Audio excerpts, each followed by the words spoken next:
지난주에 미주 뉴스앤조이 신문을 보니까 이런 기사가 나왔습니다. 죽어가는 교회의 5가지 기능. 근데 참 그 내용이 색다른 내용이었습니다. 첫째는 뭐냐면 어떤 교회가 죽어가느냐, 교회가 돈이 많을 때 죽어가더라. 우리는 은행에 잔고에 돈이 많으면 교회가 할 일이 참 많을 것 같은데 그 잔고가 교회를 죽인다. 두 번째는 뭐냐면 교회에 여전히 친구들이 함께 있을 때 교회가 죽는다. 친구가 있는 게 왜 나쁩니까? 그런데 내가 같이 밥 먹고 내가 교제하고 내가 성경 공부하는 그 사람들만 있으면 다른 사람들은 있든 없든 상관없다는 거예요. 그 교회는 죽어간다는 거예요.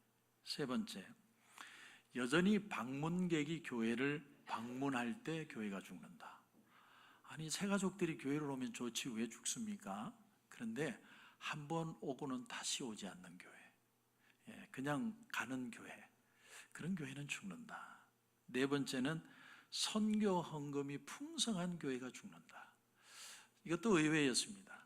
선교 헌금이 많으면 좋지 왜 교회가 죽습니까? 선교에 우리가 주력을 하다가 지역을 잃어버리면 그 교회는 죽는다. 다섯 번째, 교인들이 여전히 많을 때. 그러니까 교회가 지금 우리 교회는 맨파워가 있으니까 이대로 잘 갈 것이다 라는 그 생각이 교회를 죽게 만든다는 거예요. 톰 레이러라는 사람의 죽어가는 교회라는 책을 요약한 겁니다. 저는 아직 이 글을 읽으면서 참 색달랐고 또 놀랐습니다. 우리 교회를 한번 봤습니다. 그러면서 제 마음에 든 게 무슨 생각이냐면 첫사랑을 회복한다는 거, 풋풋함을 가진다는 거, 그게 얼마나 귀하냐, 그런 생각을 해봤습니다.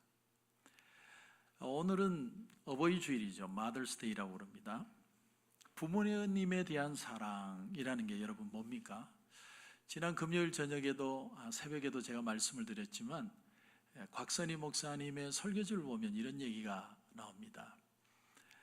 당신이 인천에서 목회를 하실 때 그 교회에 8남매가 교회를 나왔답니다. 8남매. 그런데 그 7남매가 막내를 너무 끔찍하게 사랑하는 거예요. 7 형제가, 남매가 누구 하나 빠짐없이 너무너무 막내를 애지중지 금이야 오기야 키우는 겁니다.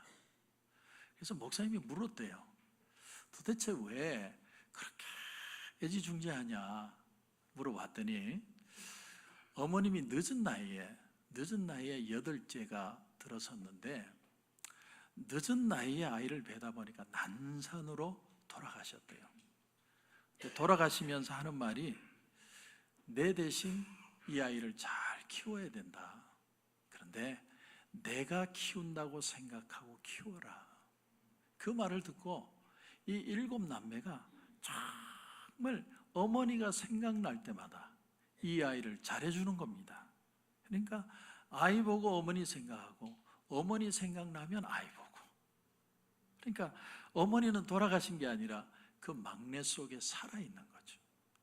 그걸 가리켜서 한 단어로 풋풋하다 표현할 수 있습니다.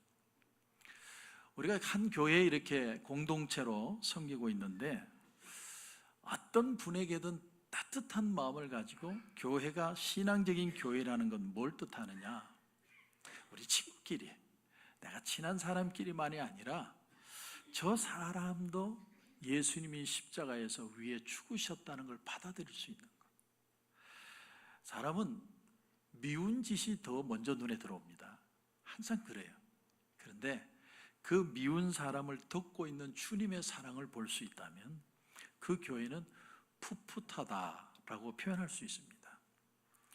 오늘 말씀에 여러분 13절을 한번 보십시오. 13절을 보시면 내 백성이 2가지 악을 행하였나니 곧 그들이 생수에 근원되는 나를 버린 것과 스스로 웅덩이를 판 것인데 그것은 그 물을 가두지 못할 터진 웅덩이들이니라. 이스라엘 백성들의 2가지 죄를 고발합니다. 첫째는 그들이 하나님을 버린 것, 두 번째는 스스로 살 길을 찾은 것. 여기 스스로 웅덩이를 팠다라는 말의 배경이 있습니다. 원래 팔레스타인 지역은 그 기후가 건기와 우기로 나뉩니다. 마치 우리 캘리포니아 날씨와 비슷합니다.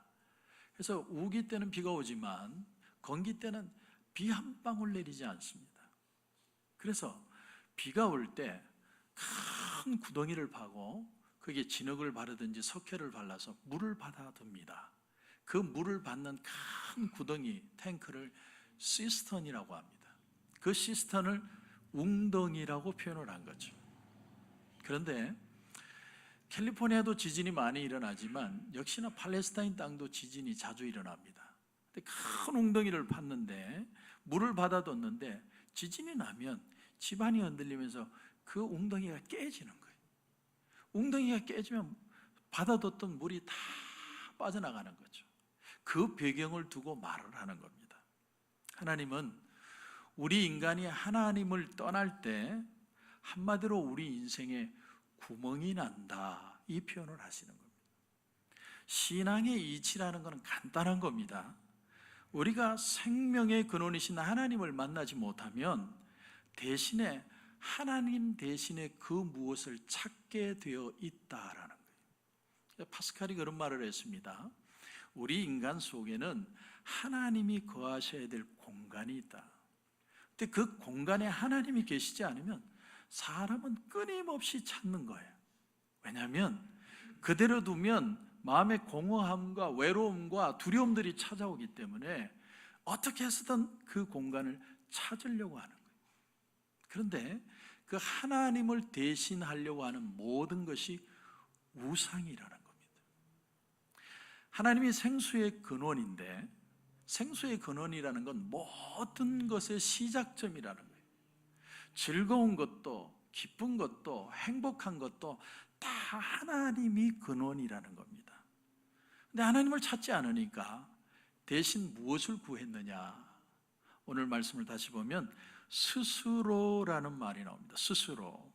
하나님을 떠난 인간의 헛된 자립입니다.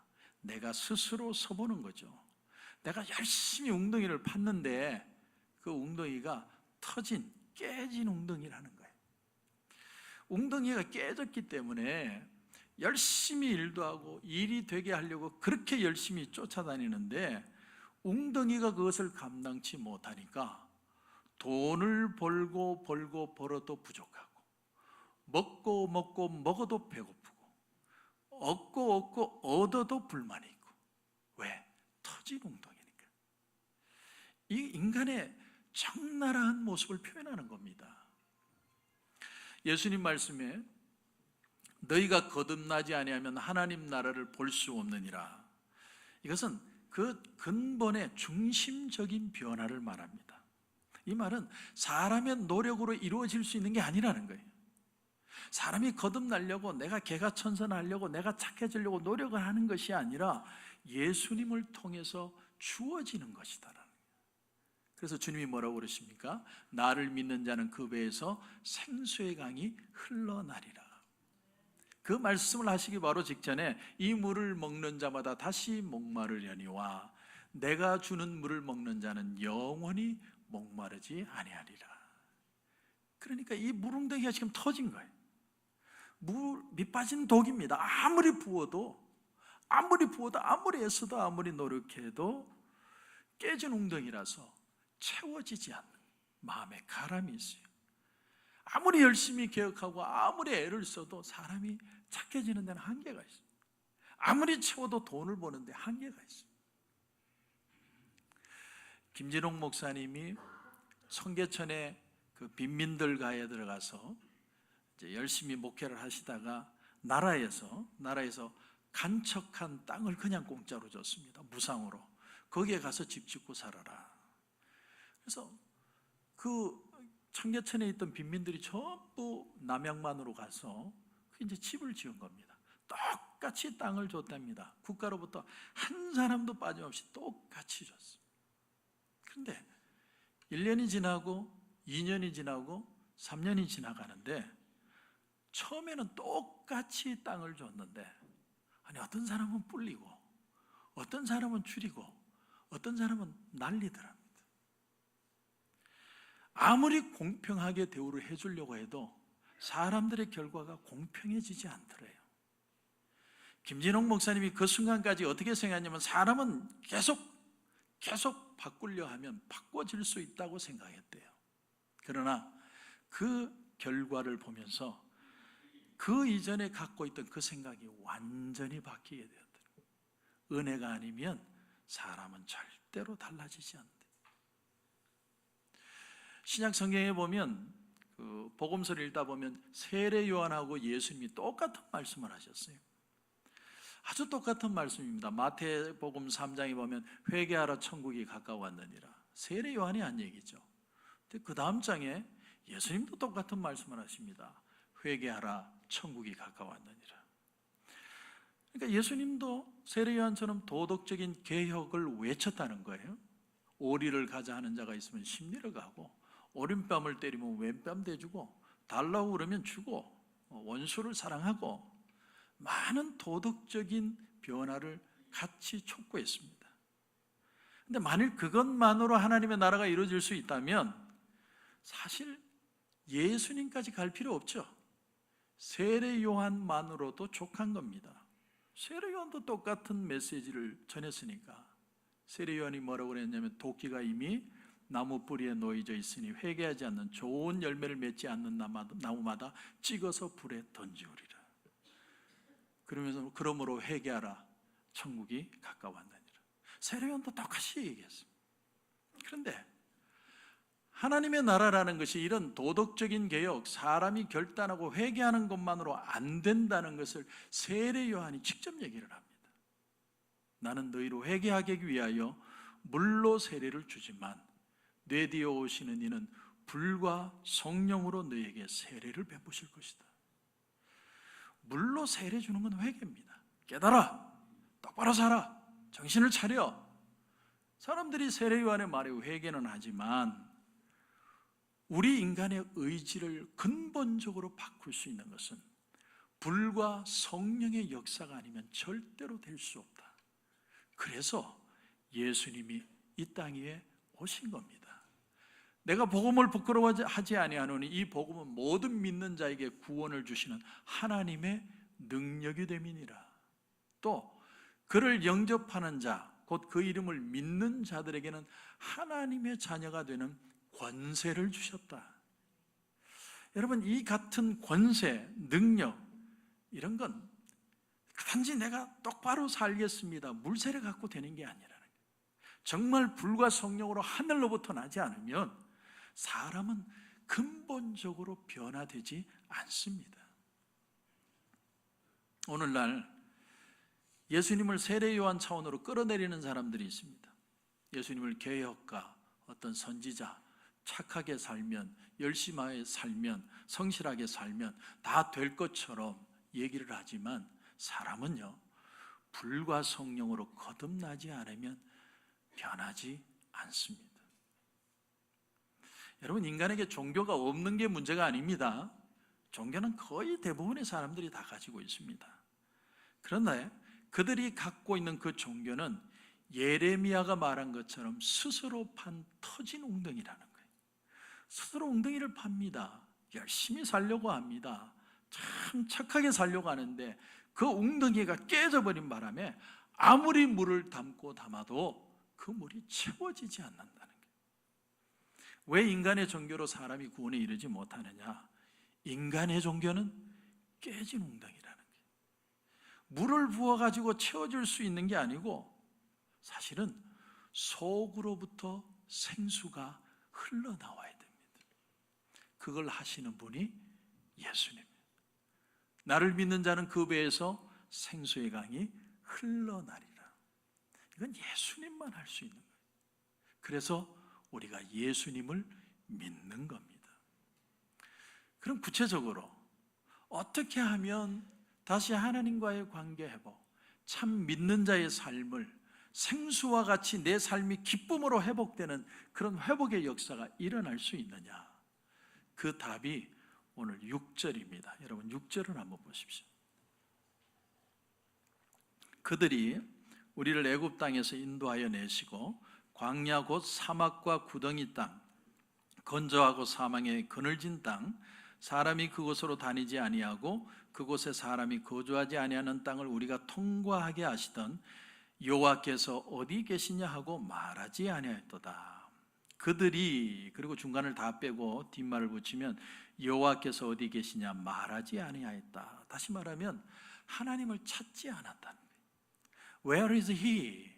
그분이 어디 계십니까? 안 찾았다는 거예요. 여러분, 그리스도인들이 참 이상한 게 뭐냐면 조지 뮬러가 5만 번 기도를 해서 응답을 받았다 이렇게 말씀을 하면, 야, 조지 뮬러에게도 하나님이 5만 번이나 응답을 했는데 왜 하나님 나에게는 응답하지 않습니까? 이게 아니고, 아 그래? 오케이, 그런가 보다. 끝내버려. 하나님이 조지 뮬러의 기도를 5만 번 응답을 했으면, 그러면 조지 뮬러의 하나님이 나의 하나님이시기 때문에 하나님 내 기도도 들어주셔야 되는 게 아닙니까? 그게 아니고, 그런가 보지. 조지 뮬러가 믿음이 좋았는 모양이지, 특별히 하나님이 사랑했는 모양이지. 오케이? 그래서 그대로 그렇게 그냥 사는 겁니다. 그러니까 자극받지 않고 하나님을 안 찾는 거예요. 하나님이 어디에 계시냐고 말하지 않는다는 것이 바로 그런 걸 말하는 겁니다. 그러니까 믿음의 선배들이, 우리 신앙의 선배들이 성경에도 있지만 가깝게 우리의 신앙의 선배들이 많은데, 그들에게 하나님이 기적을 베푸시고 그들에게 역사를 일으켰다면 나를 통해서도 하나님 그런 역사가 일어나지 않는 게 왜 그렇습니까? 안타깝게 생각하고 부르짖어야 되고 하나님이 어디 계시냐 물어야 되는데 하나님에게 질문하는 사람이 없다는 거예요. 우리 신앙의 식어짐도 이런 것으로 비롯됐고, 또한 우리의 신앙이 다시 살아날 수 있는 방법도 여기에 있습니다. 하나님은 도대체 어디에 계십니까? 제가 전에도 한번 예를 드렸지만, 제가 고등학교 2학년 때 전국 수학 경시 대회라는 게 있었습니다. 전국에, 한국에 있는 고등학생이 다 치는 거죠. 얼마나 시험이 어려웠는지 채점 결과를 발표하는데 1번 달, 2번 빵점, 3번 0점, 다 점수가 어려워요. 달달 무슨 달, 시험지 위에 뜬 둥근 달, 전부 달이에요. 40여 명이 달입니다. 제가 그때 몇 점을 받았냐면 8점을 받았어요. 8점, 60점 만점에. 그러니까 주관식만 내면 다 틀릴 것 같아서 객관식을 몇 개 냈는데, 제가 어떻게 풀었냐면 공식이 도입이 안 되니까 답을 문제에다가 넣어서 풀었는데 풀리더라고요. 그러니까 나머지는 그 짓도 안 했다는 거예요. 다 포기하고 잔 거예요. 그런데 놀라운 게 뭐냐면, 그 40여 명이 빵점이 되고 난 뒤에 이상한 현상이 일어나는데, 모두가 서로가 서로에게 위로를 받기 시작하더라는 게, 위로. 나도 빵점, 너도 빵점. 빵점이 너무 많으니까 위로를 받는 거예요. 기뻐하는 거예요. 유유상종의 비극입니다, 이게. 왜 틀렸을까? 왜 점수가 안 나왔을까? 내가 그 이유를 찾고 공부를 해야 되는데 즐거워하는 거예요. 너도 빵점이고 나도 빵점이고. 그러니까 지금 예레미야가 이스라엘 민족의 그 예언을 할 때, 이때가 이미 출애굽도 하고 하나님이 약속하신 가나안 땅에도 들어오고 오랜 세월이 지났습니다. 그들은 매년 6월절 행사를 합니다. 하나님 앞에 제사도 드립니다. 예배도 드리고 예물도 다 드리는데, 출애굽 때 그때를 기억하고 그때 하나님이 우리를 도와주셨다. 그런데 뭘 안 하는 거예요? 여호와께서 어디에 계십니까? 지금 나의 하나님으로는 어떤 기적을 베푸실 겁니까? 그것을 질문하는 사람은 한 사람도 없었다라는 거예요. 여러분 8절도 보세요. 8절을 보시면 제사장들은 여호와께서 어디 계시냐 말하지 않았다. 이건 뭐 일반 백성들뿐만이 아니라 목사들도, 모든 사람이 하나님 그때의 그 역사가 왜 오늘은 일어나지 않습니까? 아무도 질문하지 않아요. 여러분, 하나님이 어디 계시냐라고 묻는 것도, 그것도 믿음인 줄 믿으시기 바랍니다. 때로는요, 하나님 어디 계세요? 난 너무 답답해요. 하나님 말씀해 주세요. 나는 왜 이렇게 외로워야 되죠? 왜 안 되죠? 하나님 가르쳐 주세요. 하나님 앞에 그렇게라도 내가 간구하는 게 얼마나 귀한 줄 모릅니다. 아니, 그렇게 하나님 앞에 간구하면 하나님이 반드시 답을 주십니다. 믿음이 뭐냐? 내가 간구하는 걸 하나님이 응답할 때까지 놓지 않는 거예요. 하나님은 반드시 응답하십니다. 어느 목사님 설교 가운데 아프리카의 나이제리아에 이다호사라는 목사님이 계셨습니다. 이다호사.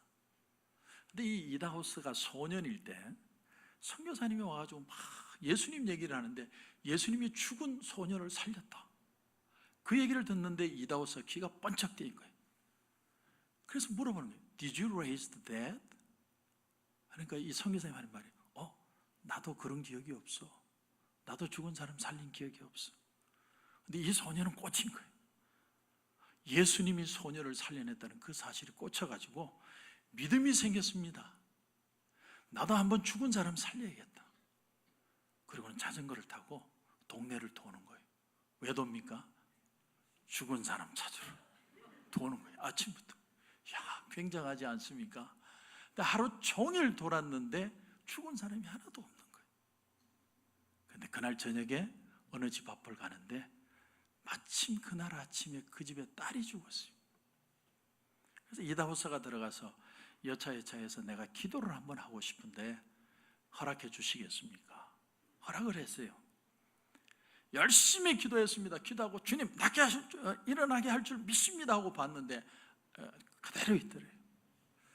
이상하다. 내가 뭐가 빠졌을까? 성경책을 다시 보니까 예수님은 소녀를 일으킬 때 달리다굼, 소녀 일어나라. 내가 달리다굼이 빠졌구나. 그래서 달리다굼, 소녀 일어나라. 근데 소녀가 진짜 일어난 거예요. 그러니까 부모가 좋아하는 게 아니라고 무서워하기 시작하는 거예요. 죽은 사람이 살아나요. 그래서 그 이다호사 목사님이 살아생전에 4-5명의 사람을 일으켰다는 거죠. 믿거나 말거나. 목사님, 그건 아프리카잖아요. 아프리카는 그런 일이 일어날 수 있습니다. 근데 우리 미국은 안 돼요. 세상이 틀려요. 질이 달라요. 왜 안 됩니까? Why not? 하나님 앞에 누구도 기도하지 않고 매달리지 않고 하나님의 기적을 보지 않으려고 하니까 하나님의 역사가 일어나지 않을 뿐이에요. 베드로가 안전뱅이를 일으키고 엘리야가 간절히 기도할 때 비가 오고 사렙다 가부가 주의 종을 섬겼을 때 기름병에 기름이 끊어지지 않고 루시 시어머니 나오미를 쫓아왔더니 믿음의 조상이 되고, 그런 역사가 우리 가운데도 일어나야 하지 않겠나. 하나님은 지금도 우리에게 살아계신 하나님인데, 근데 so what? 어쩌라고요? 그리고는 집에 가버려요. 근데 놀라운 사실은요, 하나님 앞에 질문조차도 하지 않으면 하나님이 어떤 결과를 주시느냐? 답이 9절입니다. 여러분 9절을 보세요. 하나님을 찾지 않을 때 하나님의 답이 이런 겁니다. 그러므로 내가 다시 싸우고 너희 자손들과도 싸우리라. 싸운다는 말은 히브리어로 리브라는 단어인데 뜻이 뭐냐면 법정에 기소해서 법적인 심판을 받게 한다는 거예요. 그러니까 무슨 말이냐면 다른 말로 하면 냉정하게 하시겠다는 거예요. 여러분, 이스라엘 백성들이 아주 중요한 사실 하나를 망각했습니다. 그게 뭐냐면 하나님과 이스라엘 백성들은 약속의 관계로 맺어졌다는 거예요. 이게 법이 아니라 약속입니다. 하나님이 일방적으로 아브라함과 약속을 했습니다. 그걸 편무적 계약이라고 합니다. 하나님 무조건 사랑하고 우리는 하나님 앞에 예물 드리고 제사 드리면 끝나는 게 아니라 하나님과의 약속을 지켜야 돼요. 약속. 만약 그들이 이 약속을 지키지 않으면 하나님의 백성으로서의 지위를 상실하기 때문에 그 가나안 땅을 나가야 되고 하나님의 백성으로서의 자격도 상실하게 돼요. 근데 그 약속에 최우선하는 것이 뭐냐? 절대로 우상을 섬기면 안 됩니다. 내 세상을 보고 세상이 잘 사는 걸 보니까 그만 그것을 따라간 거예요. 하나님보다 우상을 섬깁니다. 하나님이 우리와 싸우신다는 말이 무슨 말이냐? 이걸 우리에게 적용을 하면 일이 안 풀린다는 얘기예요. 하나님이 다투시는 사람은 일이 잘 안 풀리고 일을 하는데 마음에 평강이 없고 이 일이 잘 은혜롭게 될 것처럼 보이는 게 아니라 될 것 같다가도 안 되고 잡힐 것 같다가도 안 잡히고 이런 다툼을 하시겠다는 거예요. 다툼이라는 건 경험이에요. 여러분, 그렇게 노력하고 사는데 아침부터 밤까지 일하는데 안 풀려요. 하나님의 싸움이에요. 그러므로 어떻게 살라는 겁니까? 내용은 간단합니다. 하나님 앞에 질문하셔야 돼요. 하나님, 나는 왜 안 돼요? 왜 이렇게 마음이 힘듭니까? 왜 이렇게 삶이 무력합니까? 하나님, 왜 이렇게 하는 일마다 하나님 외롭고 고독하고 삶이 짜증이 납니까? 하나님 도와주세요. 내가 왜 이렇게 힘든지 가르쳐 주세요. 나의 하나님이 내 가슴에 가슴 뭉클하게 느껴지는 그 역사를 나는 꼭 보기를 원합니다. 하나님 앞에 질문하세요. 하나님이 질문하시라고 얘기하는 거예요. 런던에서 있었던 일입니다. 오래전의 얘기인데 어떤 사람이 오막살이 앞을 아주 가난한 집을 지나가는데 어떤 소녀 하나가 집 문 앞에 나와서 추운 겨울인데 오돌오돌 떨고 있더래요. 그래서 너 왜 그러니? 그랬더니 아빠가 나를 때려서 쫓아냈어요. 너 어떻게 할 거니? 아빠 주무시면 들어갈 거예요. 그 아이는 아빠가 잠든 사이에 들어갔습니다. 그리고 아침 일찍 일어나서 아침 밥상을 차려가지고 아빠 방에 들어갔어요. 술이 깬 아빠가 놀란 거예요. 내가 널 때려서 내쫓았는데 너 왜 이렇게 밥을 가져왔냐? 아빠가 밉지도 않냐? 근데 그 애가 아니요, 난 아빠를 사랑해요. 엄마가 세상을 떠나면서 나한테 말씀해 주셨어요. 네 아버지는 술만 마시면 저 모양이지만 원래 본심은 착한 사람이란다. 언젠가는 좋은 아빠가 될 거다. 나는 네 아빠를 사랑한다. 그러니까 너도 네 아빠를 사랑해야 된다. 그래서 아버지, 아빠, 나도 아빠 사랑해요. 그 말을 듣고 아빠가 깊이 회개했다는 얘기인데, 우리가 사랑해야 되는 이유가 바로 여기에 있습니다. 우리가 하나님의 사랑을 느끼면 느낄수록, 풋풋한 사랑이 될수록 더 효도하게 됩니다. 현대인은 굉장히 이기적이고 굉장히 실리적입니다. 그러나 효라는 건, 사랑이라는 건 이득을 생각하지 않는 거예요. 하나님이 예수님을 통해서 그런 사랑을 우리에게 주셨습니다. 그 사랑을 내 마음에 받아들인 사람만 그런 눈으로 바라볼 수 있습니다. 부모님이든 자식이든 성도든 사랑할 수 있는 마음은 주님이 주시는 겁니다. 그 주님의 은혜로 다시 한번 귀한 모습으로 변화되는 저와 여러분이 되시길 주님의 이름으로 축원합니다. 우리 한번 눈을 감겠습니다. 우리 같이 한번